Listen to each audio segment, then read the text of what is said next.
Okay, the weapon that we're using is now Smith & Wesson MP15. Typically Smith & Wesson's version of an AR-15. To train with this weapon, we have taken fire mechanism out. The clip has been checked, double checked, and triple checked, and inside as well. I do not suggest that you ever train with a real firearm. I will show you different ways to train with the firearm other than using the firearm. Okay. So the attacker's down there, you're here.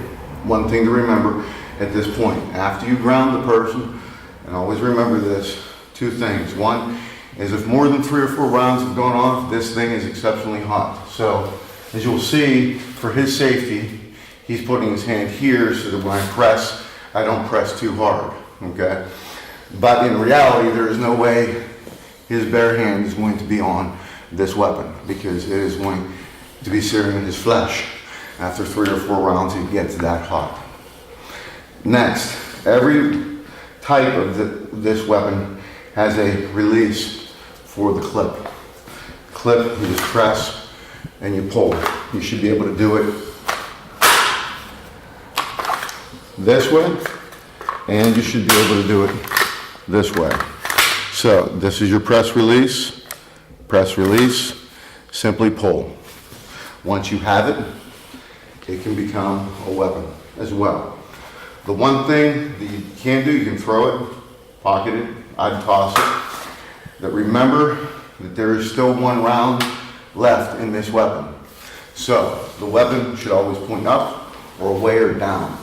Okay, do not point it towards any other individuals in the direction of it, because it will still go off and still have 1 round. This is what we call an entry into the room. This is how you defend against an entry into the room. First of all, I am not standing here because he can see me. Okay? Let me move out so you can see. There we go. Here. But if you're back, you cannot see it. Now, there's balls in this wall, so I can make it as flat as they put up against that wall. So we're going to look at this wall real quick, and we're going to do it from this side. Now from here, if he's coming through, he can see. See, relatively, you want to remain 6, 8, about 12 inches away. Flat and up against. Your hand, generally, I like putting it up against the jam. That's the wooden strip to here. Your hand, as he comes through and he points, you'll be able to see with the GoPro, as long as this is not pointing at you, okay? And it can be that tight, I'm still not getting shot. So the hand creates the barrier in between the weapon. The attacker and you. The hand comes up, replaces, this can even elbow to here. Being aware of the GoPro, you're here. This is going to come up and you were going to direct down. See the position? Because it came from the other side, it's slightly different. This can come here, this, choke. Again, remember where the button is. On this side, you have the clip release. Hit. And there's still 1 round within the chamber. You have positions that I'll go over with the next takedown. Flat. As flat as you can. Some people will tell you to come down here. I don't like them down here because my knee comes out and maybe you can see it. Here's better if you're further away, then it's flat. The hand is here, looking, turn. Have your energy going because you know you're going to have to go as soon as you see that barrel. The other hand is up, you're looking, making sure, waiting. Take it beyond you. If he pulls it, pull it, good. That's good too.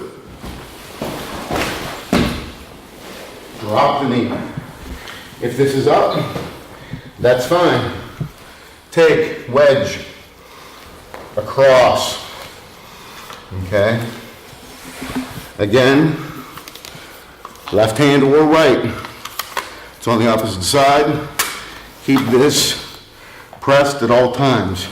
You can press it with your knee, you can pin it with your hand, you can pin it with your opposite hand. As you're coming here, take, control,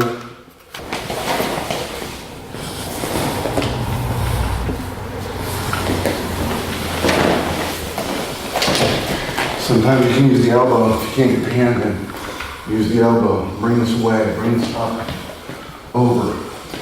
See the hand's already here. You can be like this, grabs, this levers. One goes down, one goes up. I'll explain it later. Sometimes you can even get creative and flip it at that point there. That takes a little bit more training and time. This just comes across. Post up, pressure down. Again, I'm going to review it one more time. This weapon that we were using, okay, it's missing the Western version of an AR-15. It's the MP-15. The firing mechanism has been taken out, so there is no, even if a bullet did get in, way for it to fire. The clip, it's obviously empty, and we've checked it, double checked it, and triple checked it. That moves on. Okay, what he has this in it right now is considered, single point. Okay, then you can go to double point.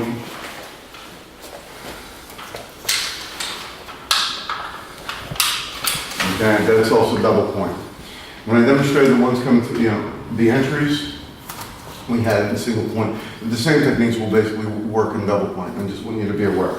And then there's also where you don't have this attached or used at all.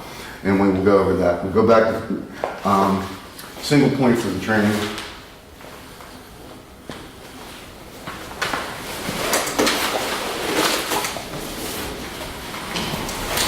Good. Okay. Now he's going to turn back on the GoPro. Okay. Now, what I see is this a lot of times. Okay. First is when it's primarily a single firearm defense. A lot of instructors teach it this way. The technique is not bad, but the technique is going to get you shot, and therefore it is bad. If you watch his finger and you see my hand move, as soon as he sees my hand move, the mass, your body, is still in line. So if your hand moves first, you're toast. What you have to do is move the body first. Remember that if this is not pointing at you, you are not going to get shot. That little bit, one line of sight, you are fine. The barrier is created. Principles of the weapon. Remove the target. Second, secure the weapon, okay, and or stun. Okay. First principle is always to remove the target. You can remove the target left, or you can remove the target to your right. Create a barrier between yourself. Now, if he tries to push this back, push it towards me, you just walk with it. And then this comes up. This side, see my hand over his face here. Because I can't quite grab here, so secure the attacker. This is his eye, this is here. Then he would go down from here. So, first, barrier.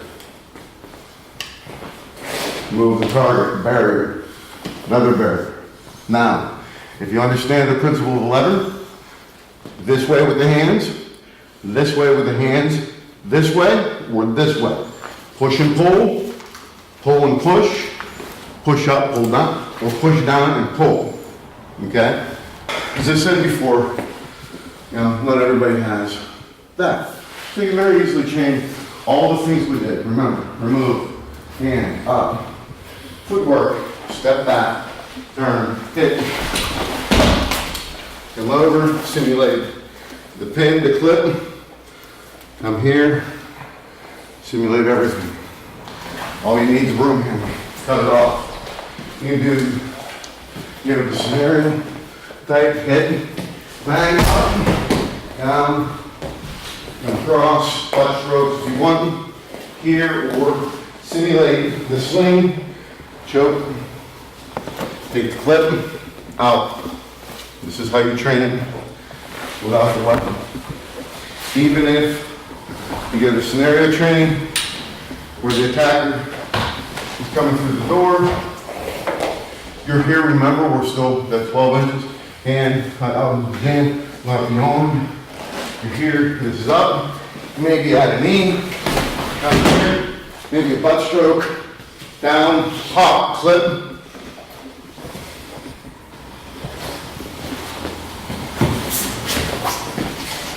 So these are different ways you can train.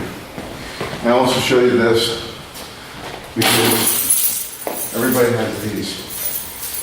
So that you have this in your heel, this same process, this is the eye. You come, even if it's back to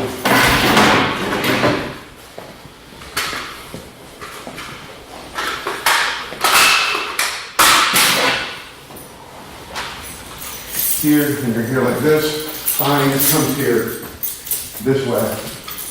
Then this just comes this, we're here. These are your keys. Simple, other forearm that you may be able to use, move, hit, stab, throat, face, eye. Bring it here, or put it here. Step the foot, and we'll do the takedown this time. Okay.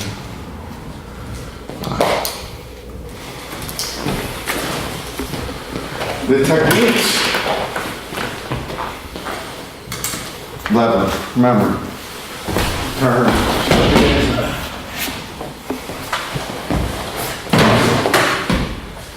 These techniques do not take a lot of strength. What we want to do is type in up and down,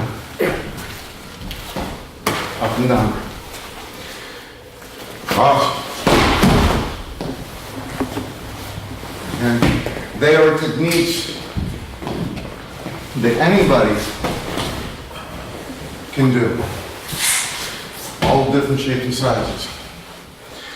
We applied some of it to schools, but we can also apply it to different environments. In civilian defense, on a firearm, and even if you do have, you know, one to apply to the firearm, there is variation where you could. But this is close quarters, empty hand defense, basically against rifle, shotgun, style weapon. In this piece of tin, just cut off the broom, and you got it. It's all the more you need. Okay.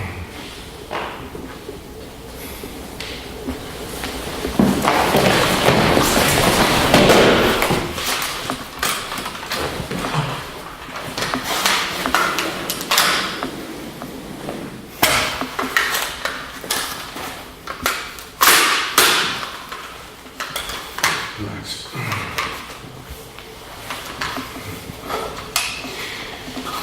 And number 15. We seem to keep debating guns and mental health. But what gets lost in the debate over what to do against guns and mental health, how to actually provide security, safe, secure schools. Here are a few thoughts. First, is the real issue that we need to be solving is how to provide security for our schools. This I've been wearing this bracelet. It was made for me by one of my students. And that's got me to think, what is the real issue that we're trying to do? What is it that we're trying to solve? And guns in this country are going to be able to be purchased legally and illegally. And we're always going to have problems with mental health. That's just a fact. So what is it that we're all trying to do? What is it that we want to accomplish? Well, we want to be able to accomplish that a parent, mother or father, can send their kid off to school and not have to worry about their safety, somebody coming in with a gun and killing them. The kid wants to be able to go to school and not have to worry about getting shot. So is it the real problem, the real issue? Securing the schools. Well, we have secured facilities from military to public, private, across the country. So why don't we take some steps to retrofit existing schools and put in policies in place that newer construction has to meet certain standards. Standards, for example, of bulletproofing the doors, the entry doors to the classrooms, installing ballistic glass, ballistic sheeting. If the walls between the hallway and the classroom aren't blocked, which would stop most of the bullets, most of the ammo, then install ballistic sheeting door. It's not that expensive. We can do this. Put security cameras in, externally, on the building, perimeter, on the building, and internally, that provide the ability to see if somebody is walking, into the school, around the school, or within the school, with a firearm.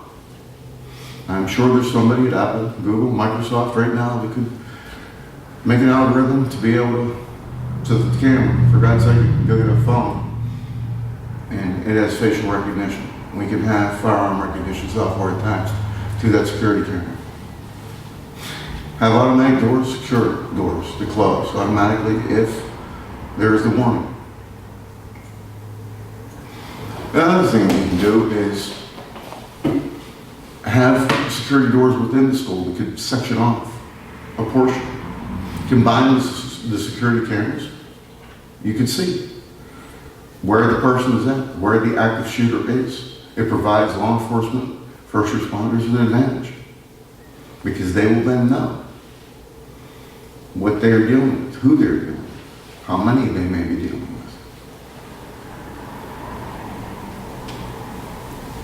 Another option is also to have a highly trained police officer that has the mental capacity, the ability, the knowledge, perhaps, to serve in a combat situation, to deal with an active shooter in a closed environment.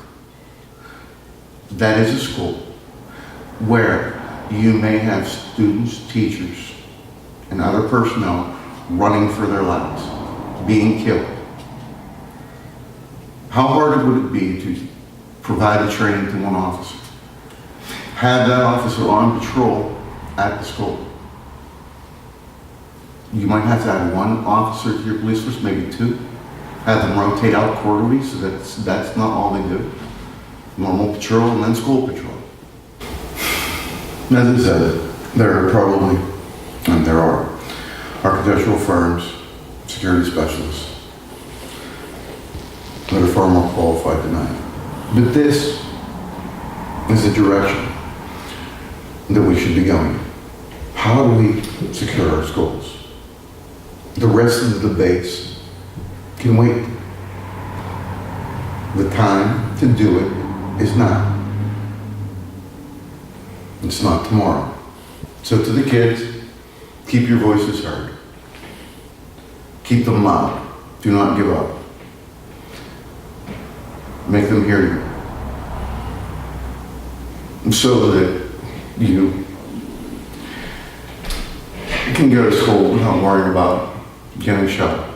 So that your parents can send you off to school and know that you're safe. If it won't happen on a national level, then make it happen on a regional, local level. But keep your voices heard.